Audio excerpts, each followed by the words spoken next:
This is Make It Plain. Make It Plain. MIP With Masamela Matfumo. Mark Thompson. Make It Plain. Get woke.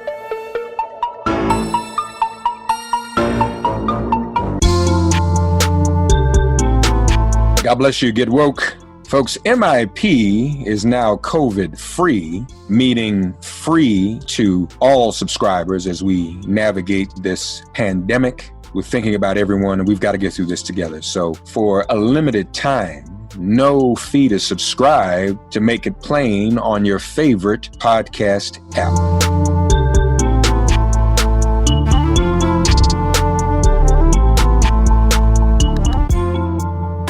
Ladies and gentlemen, very, very special guest today and a very dear brother. We have done a lot together over the years, even going back to the 90s when Senator Richard Shelby in Alabama imposed a death penalty initiative on the ballot in Washington, D.C. And we helped to organize to defeat that. And so many things, obviously, too. He's been president of the NAACP. We worked together closely during that time, but he has been a consummate activist and organizer. He now heads a great organization that's been doing also great work for a number of years, People for the American Way. No stranger at all, my dear brother, Ben Jealous, joins us on Make It Plain once again. Hey, brother. Hey, good to see you, Mark. Good to be here. See you too, and glad to have you here. Ben, you know how we roll. I want to get right to the chase. You all have Defend the Black Vote initiative at People for the American Way. So that, lets us know that the organization definitely has your signature on it. But Ben, I'm telling you, man, Black men have been so hyper-targeted for disinformation and mechanized disinformation. I'm a little worried, brother. I know the majority of Black men aren't going to vote for Donald Trump, but so many Black men are being, disinformed not to vote at all. And for brothers like you and me, and I've been talking to brothers, it's sort of a quandary. How do what can be said to bring it back? Brothers say, Mark, ain't nothing changing for me. Which in some instances, in some people's immediate circumstances is very true. So brother to brother, man, what can we do about that to bring Black men back into the fold who have been discouraged from voting at all? On the other side of this election, we've really got to lean into figuring out how we create pathways to real employment for brothers who've been locked out. We've been too patient for too long. And it's not that there hasn't been a fight or that folks haven't tried to break through, but you look at the way in which things are unraveling for working people during this COVID crisis. You've got to, in a moment like this, really put big ideas forward for how we transform things. When it comes to the election, disinformation is a real issue, and the targeting of people online. You look at all the documentaries and reports and what Russia did in the last election, the way that they targeted the Black vote. It's profound, and its impact in many places have been real. We at People For, historically have helped run souls to the polls. This year, Souls to the Polls was like a church bus, like COVID / 3 of the tires. You had one tire, but you'd just be driving around in a circle if you tried to drive that bus. And so we decided to try something new.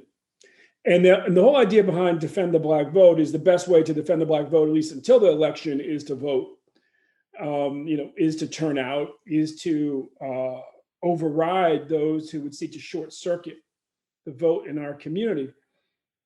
The way that we're doing that is through a massive peer-to-peer texting operation. I just got a report that yesterday we texted 330,438 Black men in about a dozen states. Mm. We will hit a universe, about 2 million of them, multiple times, making sure they have a plan to vote. They know how to vote. They know how to process their ballot. We just had to just take a technological leap, way beyond what we had done historically. That's allowed us to be more precise, to really use the voter rolls to target Black men almost exclusively. Sisters are just a bit ahead of us. They now vote at a higher rate than white men. You and I have been part of efforts going back to Jesse's campaigns that helped to increase that steadily. The brothers got kind of plateaued, and so we're leaning into that, because if you look at Stacey Abrams' race or Gillum's race, and their race for governor was different than mine. They were up against challengers. I was up against an incumbent, but Right. Their races could have easily been decided just simply if Black men, like they would have won if Black men had turned out the same rate that Black women turned out. So, that's the challenge that's in front of us right now. We're trying to help solve it. That's you, brother. That's how Ben operates, brother.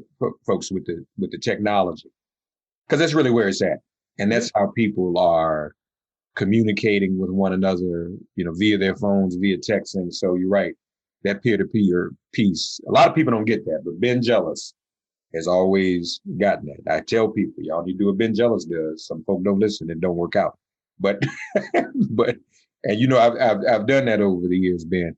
So defend the Black vote.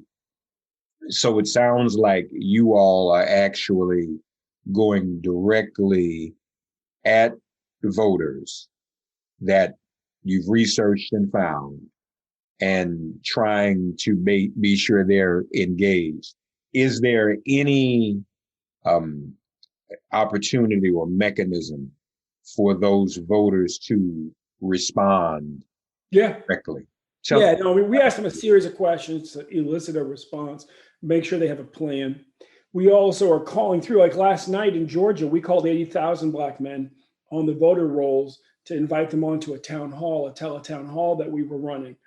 And I don't know, we probably got 4,000 of them on the call before the call was over. And so we're steadily creating ways to engage those men, and to do it in a COVID safe way, to do it in a targeted way, to make sure, frankly, we're focused on it. Like if you're a brother in one of the states that we're operating, you're like, well, why haven't they called me? It's probably because we know that you vote regularly. We're focused on Black men who are unlikely voters. Right. And that's what's important. Some of the states, well, you all have targeted 15 states, correct? 15 states, Black men under 40 who are unlikely voters. We're now going up to Black men under 50, and the ones who are on, for whom we have phone numbers on the voter roll. So that's how we do it. And we're in every single brother who's like under 50, unlikely voter, and has a cell phone number tied to the voter roll. And you've also, last night, Georgia was not the first teletown hall you've had. You're going to be doing those regionally. Yes, and across these states. And Georgia, the good news was that it's one of those things where you say, well, press 1 if you have a plan to vote, press 2 if you don't. Last night, 98% of the people who responded had a plan to vote. And so then, when they get on the calls, then we're really talking to them about arrive with 5, make sure that you call 5 friends, that they got a plan to vote. Black men really got to understand the unutilized power that we have in our elections, and therefore in our society. And that's, in my family, as in yours, we've been involved for generations in that. And it's so easy to see what would be possible if we just really turned out. I mean, again, Gillum lost by less than a point. Stacey lost by 2. Could have easily been decided by Black men turning out at the rate of Black women. So that's what we're focused on. And that gives us another way of making the case. People say, well, my vote doesn't make a difference. Well, it would. You would have had a Black governor in Georgia and a Black governor in Florida. And let's face it, we talk about the police issue of, the police demic we've been in. A lot of these attorneys general, including the one in Kentucky, is an elected official. So it's not just the presidential either, as I'm sure you've been encouraging people. It's up and down the ballot, isn't it? Yeah, no. I mean, it is. And it's, look, the presidential could be decided by black men in Wisconsin, for example. Trump, I think, won Wisconsin by like 20,000 votes, Michigan by maybe 10. Pennsylvania, I think, was 30,000. I may have gotten, but all those three states together were less than 80,000 votes. And there's at least that many brothers who didn't vote in each one of those states. And so that's the thing, is really help black men understand, when you're in the neighborhood, a lot of folks, talk about kings and queens and, just sort of their own personal power. You have the power to decide who's president, like basically who's emperor. And so that's tremendous power. And it could come down to one state like Wisconsin or Ohio or Pennsylvania or Michigan. And so that's what we're focused on, is really helping people understand it's the tremendous power that we have. Now, once the election's over, then we got to focus on making sure that every vote's counted. And what the Republicans are lining up to do is concerning. And they really want to contest everything. Yeah. So that's, but we just got to walk through this stage by stage. You all, I know, have also been informing the public about voter suppression. And that's why we've got to make sure that every vote is counted after November 3rd. Are there some specific things that you're most concerned about when it comes to voter suppression this cycle, Ben? I think, the number one thing I'm focused on right now is the misinformation about vote by mail. Right. Vote by mail works. Vote by mail is one of the most fraud-free ways to vote. That's why Donald Trump does it repeatedly. Donald Trump wants to convince people that because they got a good Republican governor in Florida, everything's okay in Florida, but it's not okay anywhere else. That's why he can do it. Well, I mean, if that's your litmus test, I don't think it should be, but there's like 33 states with Republican governors. Like, vote by mail, works. And Donald Trump's attacks on it don't make any sense, except for the fact that vote by mail makes it easier for people to vote. And he's worried. He's worried that more people voting will be bad news for him. But let me tell you this, the bad news about that is when you switch from voting the traditional way at the polls to a new technology for voting, which requires people to operate in a different way, the people who didn't do it tend to be folks who are most familiar, most in touch with that new technology. Right. And when new technology is the mail, well, then it tends to privilege people who are older, because the older you are, the more likely you do a lot of business through the mail, and who are more stable, who are wealthier, who don't move every 6 or 12 months. And that means it tends to privilege more conservative voters. So if we really want, now within a couple of cycles, everybody else catches up, but you ain't got a couple of cycles, to decide who's president next. Like that, you got to do right now. So that's why it's one of the reasons why we're spending so much energy is we want people's vote to count now. We don't want them to wake up the day after election day and be like, oops, quite got to that whole vote by mail thing. Yeah. Isn't it also the case that one of the main arguments is to vote and to remain engaged is taking place with these hearings right now? I mean, if I remember in 2016, it was really hard to get people to focus on the court. Okay. And the courts, plural. You voted for the courts. That didn't catch for whatever reason. With this hearing and Trump trying to ram this nomination through, is it catching now? Do you feel people are getting it? That this is also about the courts? And the mainstream media is trying to get Biden to respond to court packing. They've been the ones court packing. Let's be real about it. Real good. Kamala said that at the debate. Yeah, no, they're real good at flipping the script. Yeah. Trump is putting over 205 judges.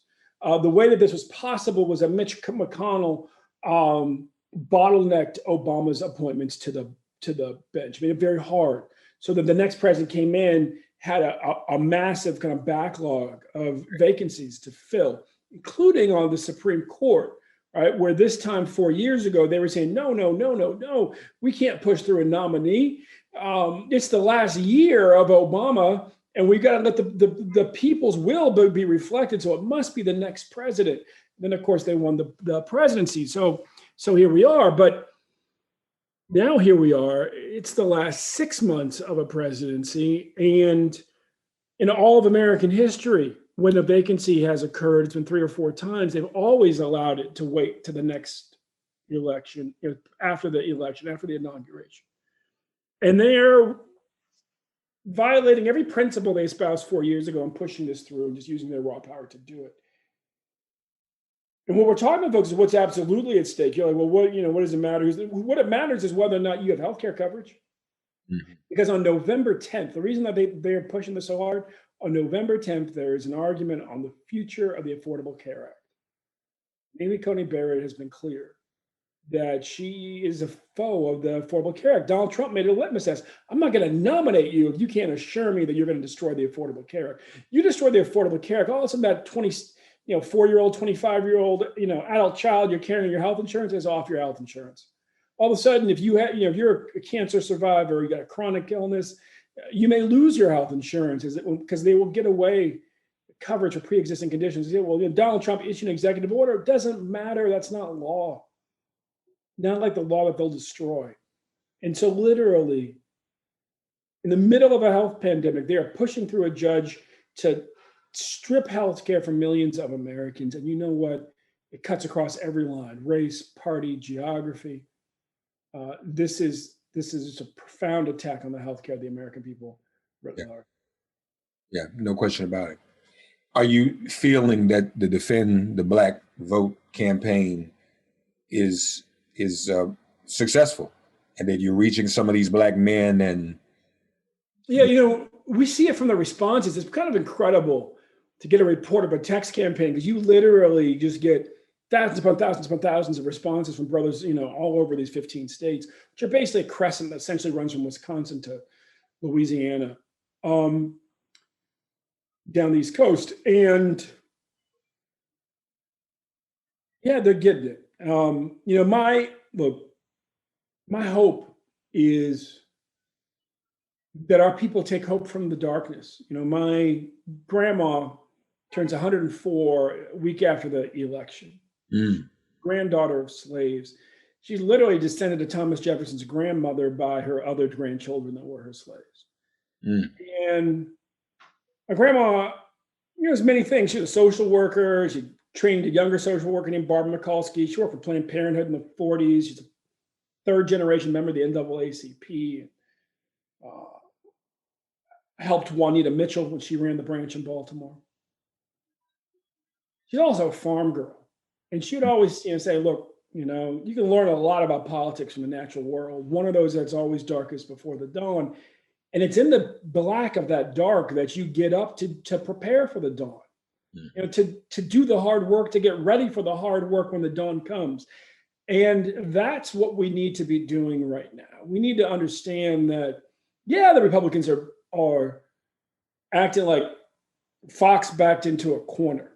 And yet, what you learn if you've ever backed a fox into a corner is when the fox lashes out is just before you're about to win.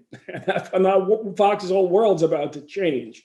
And so again, we can't afford to be dispirited by these antics, by these voter suppression tactics, even by the kind of relatively frustrating or depressing situation we're in. What's about to happen in this century is that white supremacy will end as the OS for our democracy. No longer will one group be able to dominate elections in the nation or even in a state. We're all rapidly approaching the point where every group's going to have to get along demographically with at least one other group to succeed democratically. And that's one of the things that concerns me about the Democrats, quite frankly, is they're simply seen to be asking, like, are we winning the blacks? Are we winning the women? Are we winning the Latinos? Without really inquiring by how much. to get 51% is the easiest way to fail, because you got a whole patchwork of demographics, if you will. Win the presidency, if you're a Democrat, you should have 70% or above of the Latino vote. Biden's running at about 60. To win the presidency, you should have 90, 96, 95, 92% of the Black vote. With Black men, Trump's running at about 15, 16%, some polls.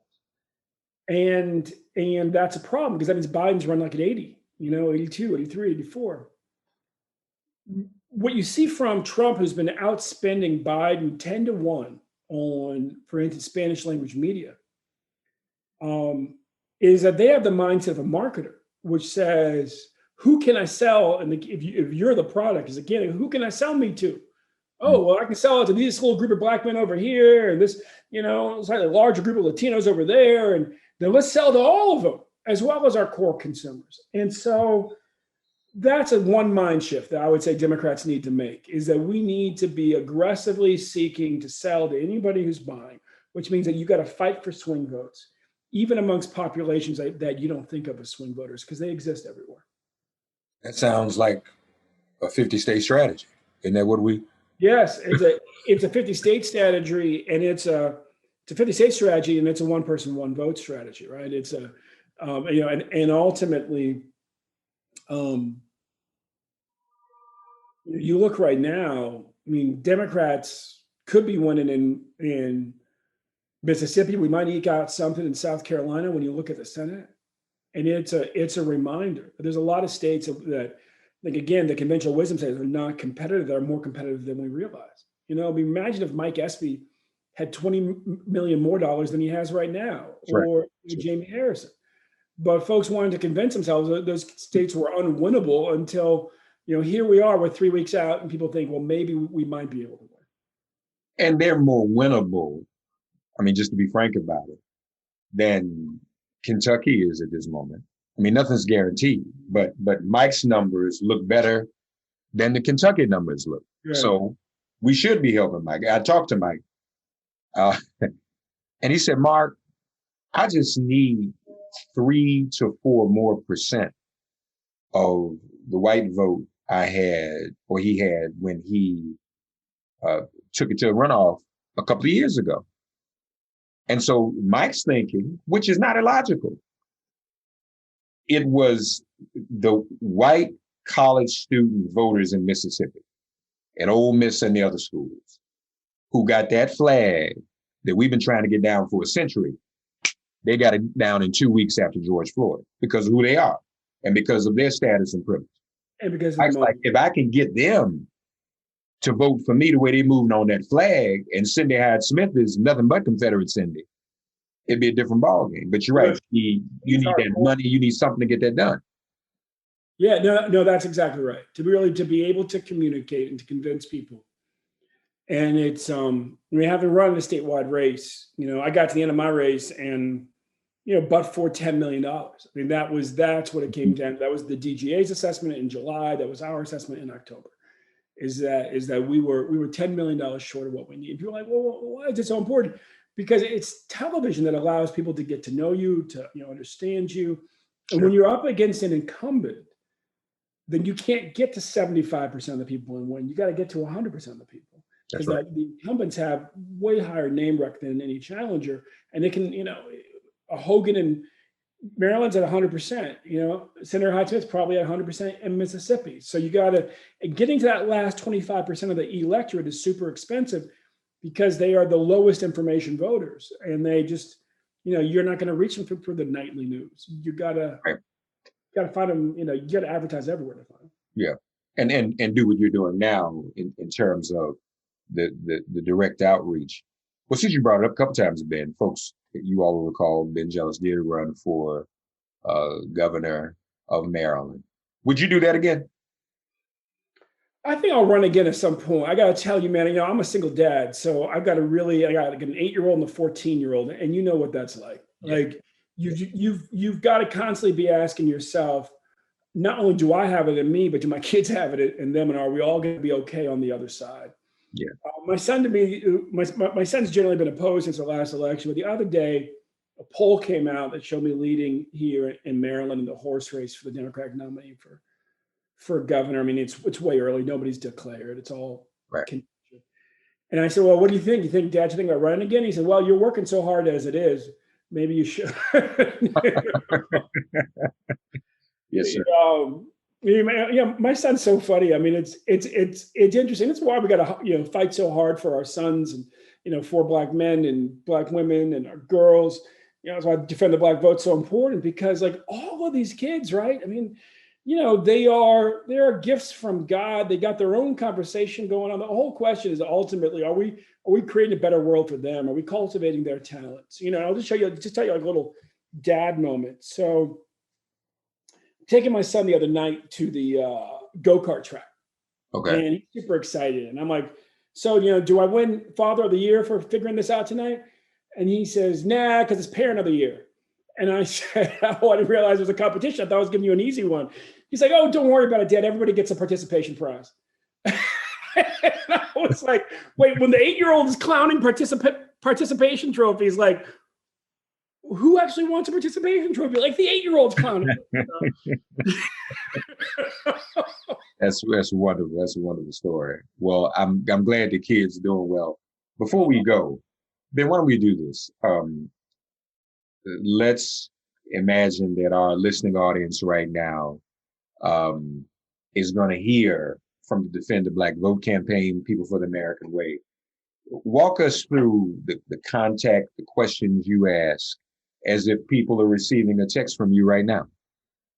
Right. So, when you get a text from us, first thing we'll ask is, do you have a plan to vote in this election? Right.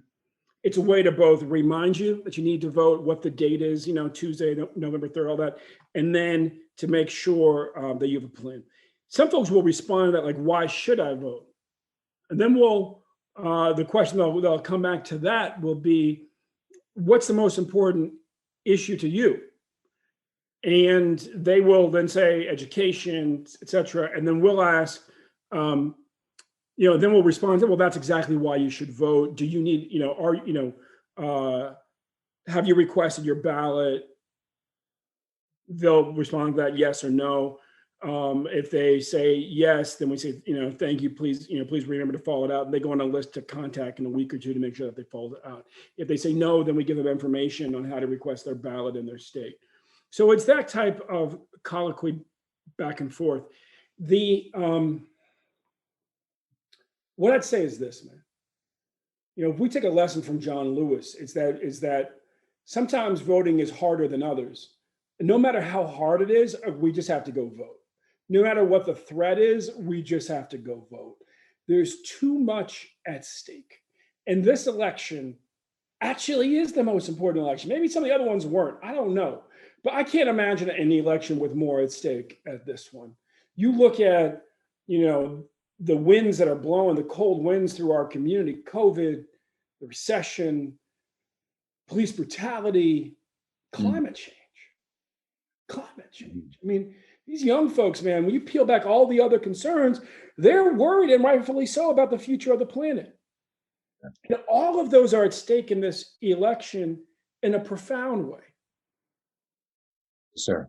Yes, sir. They absolutely are. Folks, we invite you to go to PFAWF.org for People for the American Way to find out more and get involved too. We must defend the Black vote. And of course, we're grateful to Ben Jealous's leadership and People for putting this out front. This is absolutely critical. State representative in Pennsylvania, Malcolm Kenyatta, I've been saying this since he came on the show. He says to people who don't do politics, he says, well, politics does you. And so when people are saying they're not voting, I don't want to do it. Other people are voting to get the things they want and need. You can't take yourself out of that math for whatever reason. You got to. Reverend Dr. Lowry, mentor to you and me, would be more plain. You would say, I'll be happy to leave politics out of the church if I could flush the toilet in my church without politics. But I'll tell you, it took politics to get plumbing to where my church is. Sure did. Sure. Everything is political. Ben Jealous, our dear friend, PFAW.org for People for the American Way. Ben, appreciate Please go it. to defendtheblackvote.org. Defend the Black Yeah. And defendtheblackvote.org as well. Defendtheblackvote.org. Thank you, Ben. Always good to see you, Mark.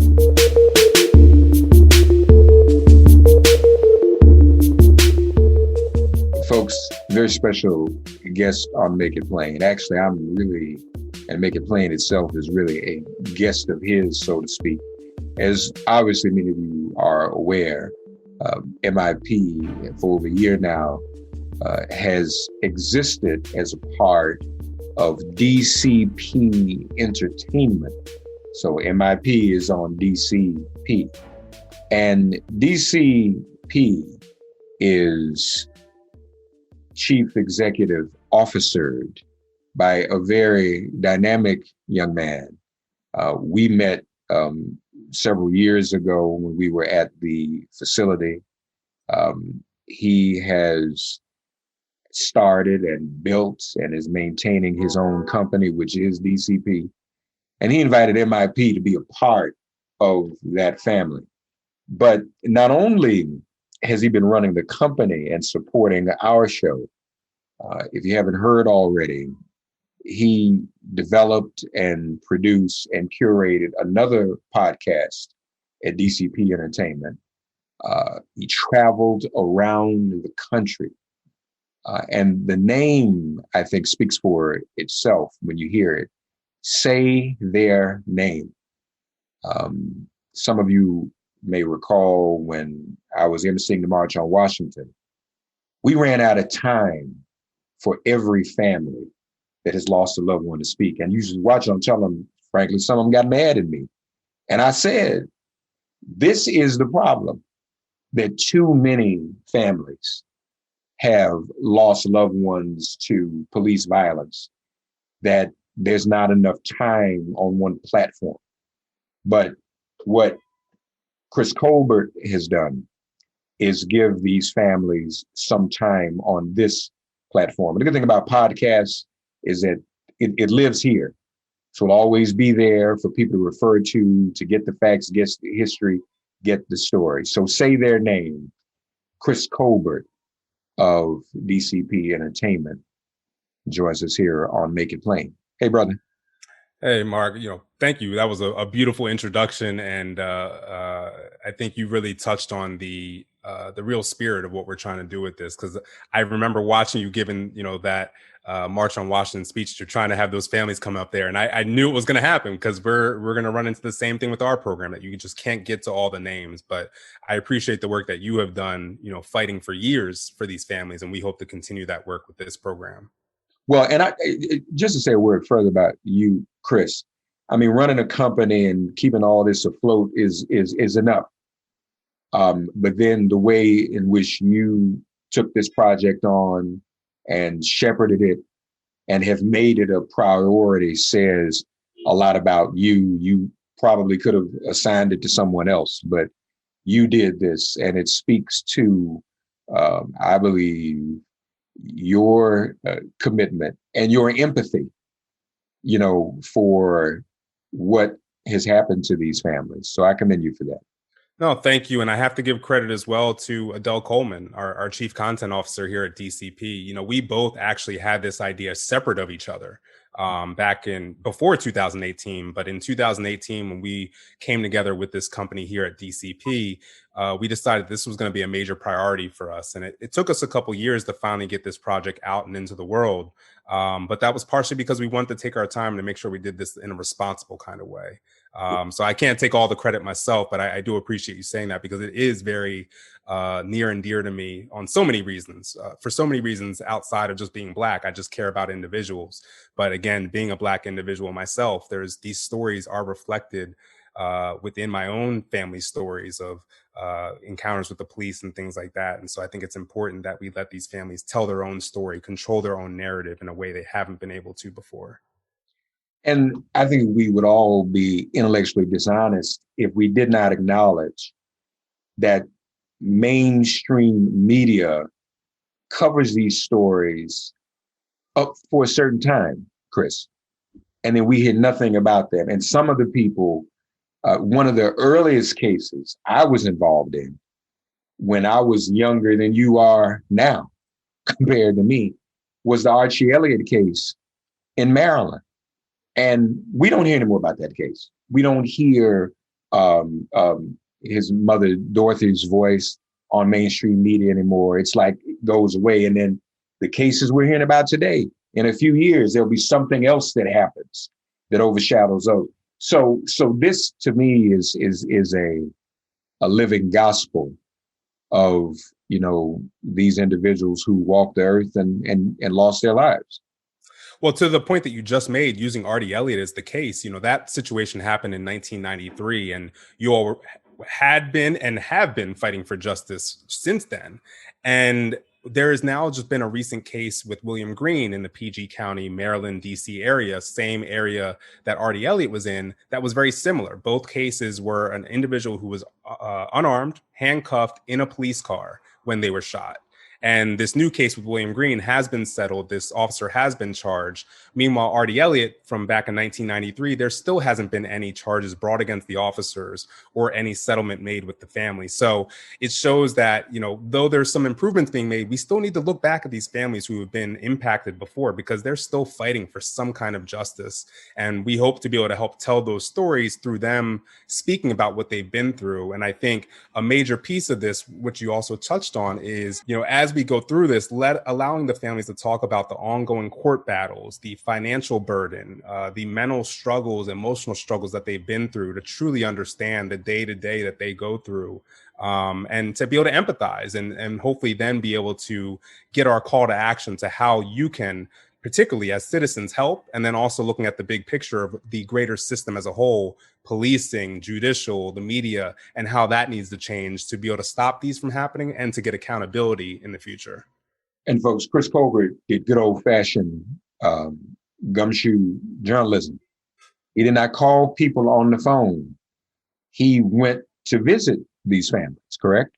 Correct. There were a couple people that we did have to do some phone interviews with, just because we did this in the midst of a pandemic. So some people were more comfortable with us being in person than others. So every once in a while you have those phone conversations. But yes, it was important to us for us to literally travel around the country, see these communities, be in those communities, speak to these families in their living rooms, in the places that they and their past loved one either lived, or in some of these situations where the incidents themselves happened. So we can really truly understand what they've been through and also understand the area. So we have a better personal understanding of what the ongoing impact in those communities is. In particular, like when we first went to Houston, within my first day of being there, a random woman just came up to me and told me, "It's crazy down here." And this is November 2019. She says, "It's crazy out here." And I said to her, "Well, what do you mean?" She goes, "They're just killing Black people." And she just knew instinctively to warn me as some outsider coming to Houston that I need to be careful because of what's been going on in that area. And this is, again, before George Floyd, before Breonna Taylor. This has been going on so long. And, it really stood out to me that was prevalent on her mind to warn me about before she even knew why I was even in town. And I think that's something that many of us face in the different areas that we live in. It's either in the front of our mind every day as we go out, or it's in the back of our mind every time we hear a siren go off or we see somebody detained on the side of the road. And that's what we tried to bring forth to our audience here. Say Their Name chronicles what, about 7 families? Correct. Yeah. 7 families. Each story has 2 episodes to it. Each life has 2 episodes to it. One memorializing that individual, letting us understand who they are, who they were, what their career life trajectory was on. And then that second piece, more about the ongoing battle that the family faces. So we did it kind of in a 2-part that releases every Monday and Tuesday over these next 7 weeks. Yeah. So folks, we want to invite you to check it out. Will you do more? Is this something that you see yourself going forward and talking to even more families as time goes on? I do. And I'll say, unfortunately, I do. I wish that we don't have these stories to be able to tell, but there are so many. And the problem that we kind of first started this conversation talking about is the one that we're going to face, is that there's going to be so many stories to try to tell. How do we decide which ones to tell? And, we did a lot of this first season based on our own research, on some of our own initial resources like yourself and Ben Crump and others who connected us with families. But then moving forward, these families have their own networks of mothers, of family members who've been through this, and they're connecting us with other individuals. So I think, we're going to hit on more of these. I think we did a big focus just because of the people who got back to us, these families. We did a lot of focus on Black men. I think, we want to do more on Black women, on transgender individuals. I think, there's different regions that we haven't had a chance to hit yet. So we're going to start really diversifying some more of these people that we're talking to. But unfortunately, it doesn't seem like this is stopping anytime soon. And so, there's a wealth of material that we want to talk about. And a lot of them are ones that, people don't know about on the national level, and sometimes not even on the local level. And I think those are some of the most important stories to tell, so that we get those lives, those names out there into the general public. And it's been my experience too, Chris, that part of the hard work in doing this is, some families want to talk, are ready to talk, but some still aren't. They're not there. And you almost have to have a patience with that. I've learned, we do a show every day and we want to get this person's reaction, but I've had to move to a place where talking to some families really has to be completely on their terms. And without disclosing some, and you may have encountered some of the same one, there's some families that just don't want to talk right now. They're not ready to talk. And it's too traumatic. And you have to get that too. I think to the audience listening right now, everyone should embrace this and take the time to do this. This is more than just the sound bites on the television mainstream, which really does not do the justice. And see, look how it's piling up. The sound bites of the COVID victims. That's not enough. Their stories have to be told. So we have a pandemic and a simultaneous police demic. And the greatest way to memorialize these individuals is to hear their stories. And so what our brother Chris Colbert is offering us, friends, through Say Their Name, is an opportunity to hear the stories of those whose stories we wouldn't otherwise hear. Yeah, and I think, patience is a great word. And we tried to be extremely patient with all these families from the onset of literally just contacting them and saying, would you like to be a part of this? Sometimes we'd have, 5, 6, some of these families like 10 back and forths just to even get the clearance for them to feel comfortable with us coming and interviewing them. And then even then, there were some families that decided last minute, you know what, we're not feeling comfortable, and completely understand that. And we, want to be respectful of that. But even when we do sit down with these families, we always say to them, if there's anything that we talk about, anything that even you bring up that all of a sudden you're not feeling comfortable to talk about, feel free to let us know, hey, I want to move on, or tell me later, hey, let's take that out. I don't feel comfortable expressing that. We gave them full freedom. This is, yes, I'm the executive producer on this. Adell Coleman is our host, but you're going to hear as little of us as possible because it's important to us that, the stories themselves are forefront and these individuals are telling you their own experiences. And Adell and myself are there to help set them up and give them this platform and then allow them to tell you what truly happened from their perspective. And to just go one step further, we are very biased in how we're presenting this. We're not going and talking to the police and talking to the judicial systems in the area. If you want that, go read the police report, go read the go watch the news. For us, we just didn't feel like these families have been given their own platform to control their narrative without having to worry about their words being taken out of context. And so, that's why the way that we presented this was so important to us. Indeed. Well, great work, Chris, to you and Adell. Folks, it's Say Their Name. The podcast is available everywhere you get your podcast. You want to find out more, go to dcpofficial.com, find out more, but take some time to listen, folks, and hear the humanity in these stories, and what some of these people have gone through. We always talk about, but for the grace of God, there goes one of us, where you can kind of hear about those experiences. And so we invite you to do that. Check out the Say Their Name podcast, courtesy of DCP Entertainment. Chris Colbert, brother, thank you. Thank you. I appreciate this platform. If I could say just one last thing, if you don't mind, just after you check out the podcast, even if you just check out the trailer and don't listen anymore, there is a crowdfunding that is also involved with this series, where 100% of the proceeds that we raise throughout the series will go directly to the families that we touched on. We've asked them to open these old wounds to help educate you, educate the rest of the world. And so it's only right for us to be able to give back to them in some kind of way. So, please donate to them as well. This is the Say Their Name Memorial Fund, folks. And that's on GoFundMe. But of course, we invite you to go to dcpofficial.com/say their name to find out more about the GoFundMe, find out more about the podcast. Let's not forget these families who many of us marched for, made a lot of noise about, protested. Let's not forget them. They still need us. When the crowds go home and the TV cameras go home, they still need us, and we owe it to them to hear their stories and share their stories. So when you listen, share it with others that you know. Hey, you all need to listen to this. You really need to see what is going on here and get the full story, not just the little baby soundbite version. Say Their Name. dcpofficial.com/say their name.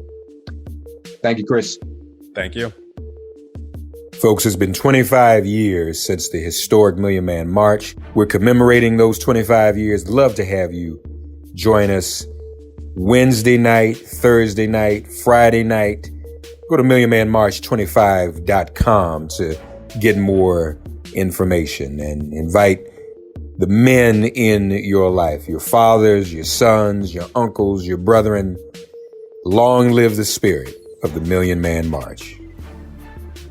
God, you are our refuge. Send our ancestors to guard our doors. Cast out this virus from our communities and our bodies. Heal, bless, and protect everyone listening and their loved ones. Thank you for listening to Make It Plain and Get Woke. Remember to listen, like, and subscribe on Apple Podcasts, Spotify, and wherever you get your podcasts. If all minds are clear, it has been made plain.